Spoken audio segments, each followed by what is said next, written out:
Hashem le Chok l'Israël ce matin, la Gemara de Brachot, page 54b. Dit la Gemara, Amar Rav Yehuda Amar Rav, Arba'a tzrechim leodot. Il y a 4 personnes qui doivent remercier Hashem. On a tous besoin de remercier Hashem. Et on le fait dès le matin quand on se lève. Modé ani lefanecha, je vous remercie, Melechai vekayam, un roi loyal, Shechzar tabi nishmati, que tu m'as retourné mon âme. Mais il y a un remerciement spécial instauré par nos sages, instauré plutôt par la Torah, par nos sages. Par la Torah. Ça s'appelle Arba Tzrechim Leodot. C'est 4 personnes qui doivent remercier. Et la Gemara dit, Simanach, et le siman de cette personne, c'est Haïm. Vechol HaChaïm Yodu Chasela. Tous les vivants vous remercieront leur ténère. Alors, qui c'est Haïm? Haïm, c'est Yordé Hayam. Quelqu'un qui a fait un voyage en bateau, une croisière. Il a traversé la mer. Même s'il n'a pas traversé en bateau, il a traversé par avion. Il a traversé la mer, par-dessus l'océan, par-dessus le Méditerranée, l'Atlantique, le Pacifique, n'importe quoi. Il doit remercier Hachem en retour. Après, il dit ici, Olche mitbarot, quelqu'un qui a traversé le désert. Okay? Quand tu traverses le désert, tu as besoin de remercier Hachem. Par exemple, tu vas en Los Angeles, il y a une partie qui est complètement désert. Alors tu remercies. Après, Mishaya chole venitrapa, quelqu'un qui était malade 3 jours, dans le lit, il n'a pas descendu du lit et il a guéri, Baruch Hashem, ou Mishaya Chavush, Bebeta Asurim, ou celui qui était en prison. Maintenant, au temps du temple, comme on a expliqué tout à l'heure dans le cours, au temps du temple, ces gens-là venaient au temple et ils emmenaient un sacrifice. Ils pouvaient emmener un taureau, ils pouvaient emmener un mouton, selon leurs possibilités. Mais ce sacrifice était très spécial. À Kosh Baruch Hu, il y a des sacrifices qui se mangent en 2 jours et 1 nuit. Il y a des sacrifices qui se mangent en 1 jour et 1 nuit. Mais chaque sacrifice est accompagné par du pain. Okay? Tout le sacrifice, ils ont 10 pains. C'est 10 galettes. Il n'y a pas de pain. Dans Beth Amikdash, tout le pain qui a été pétri et a été cuit, c'était des galettes. Okay? Sauf 2 sacrifices. Le sacrifice de Shavuot, la fête de Shavuot, il y avait 2 pains qu'on préparait. Et le sacrifice de remerciement, Toda. Mais ce qu'il y avait spécial dans le sacrifice de remerciement, il avait 40 pains. 40 pains. Comment tu peux manger 40 pains? Tu as 1 jour et 1 nuit pour le finir. Est-ce que tu vas le jeter? Non. Alors qu'est-ce que tu dois faire? Tu vas emmener ta famille, ta femme, tes enfants. Mais si on va dire le gars il a 2 enfants, une femme, 2 enfants, même 40 pains, c'est beaucoup. Alors qu'est-ce que tu vas faire? Tu vas emmener ton frère, ta sœur. Si ce n'est pas suffisant, ton voisin. Tu as intérêt à emmener beaucoup de monde pour que tu puisses finir ce repas-là. C'est un taureau avec 40 pains. Qu'est-ce que tu vas faire avec? Tu vas le jeter. Tu as 1 jour et 1 nuit. Dit un des commentateurs de la Torah.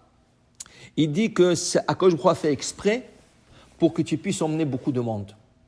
Pour que tout le monde voit comment tu remercies Hachem après ce voyage que tu venais de faire. Okay? Alors ici, il dit Chayavim leodot, tzrichim leodot, ils doivent remercier Hachem, ces personnes-là, pour le voyage qu'ils ont fait. Maintenant qu'on n'a pas Beth Amikdash, alors on a expliqué que tout ce qu'il y avait dans Beth Amikdash comme sacrifice, aujourd'hui est remplacé par des prières. Alors Chachamim nous ont instauré la prière du Gomel.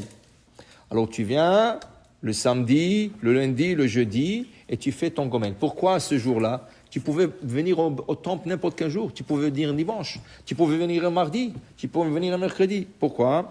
Parce que la Gemara a dit parce que il te faut 10 personnes. Alors, disent Rachamim, s'il faut 10 personnes, tu es plus sûr d'avoir 10 personnes le lundi, le jeudi et le samedi, le jour de Sefer Torah, où on doit sortir un Sefer, où il faut avoir 10 personnes. Mais si on semaine le dimanche et le mardi et le mercredi, tu peux avoir 10 personnes, okay?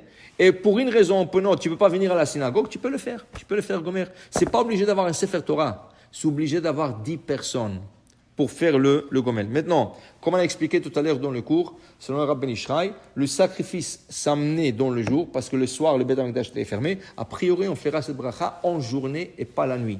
À moins qu'il y ait une nécessité, la bracha se fera aussi dans la nuit. La Gemara ici, on mène une histoire. Rav Yehuda Chalash. Rav Yehuda était malade. Itpach, et Baruch Hashem, il a guéri. Alors, ils sont venus lui visiter, Bikur Cholim, ils sont venus visiter Rav Chana Bagdata et Rabbanan. Un autre rabbin, Rav Chana Bagdata et Rabbanan, des rabbins, sont venus visiter le malade, Rav Yuda, qui Baruch Hashem, il a guéri. Amrile, ils lui ont dit, Berich Rachamana de Yavach Shemo Baruch Hashem, qui t'a guéri, et tu es revenu vers nous, tu es revenu vers les vivants. Velo Yavach Leafra, et Baruch Hashem, que tu n'es pas sous terre. Tu es sur terre, mais pas sous terre. Amar Leu, alors il leur a dit, qu'est-ce que vous avez fait maintenant? Patartoun, mais l'odouye. Maintenant, je ne peux plus remercier Hashem. Vous l'avez fait pour moi? Vous avez dit, Baruch Hashem, que tu es revenu à la vie, que tu n'es pas sous terre, et tu es vivant, et tout ça. Mais c'était ma beracha à faire. Vous m'avez exempté maintenant. La Gemara dit, pourquoi il dit, vous m'avez exempté? Pourquoi il dit, vous m'avez exempté? Dit la Gemara, d'abord, on a besoin de 10 personnes. On a besoin de 10 personnes pour faire ce beracha. Dit la Gemara, non, d'avou be'asara, ils étaient 10. Tout le rabbin là-bas, il y avait 10. Alors, dit la Gemara, va'ayeuka la modé. Et lui, il n'a pas fait le gomer. Alors, pourquoi eux? Eux, ils la quittent. Comment ils la quittent? Il ne l'a pas fait. Dit la Gemara, lo tsarich, de'ane batrayu amen. Quand ils lui ont dit, Baruch Hashem, que tu n'es pas sous terre, que tu es revenu à la vie, il a dit amen. Tu as dit amen, c'est comme si tu as fait bracha.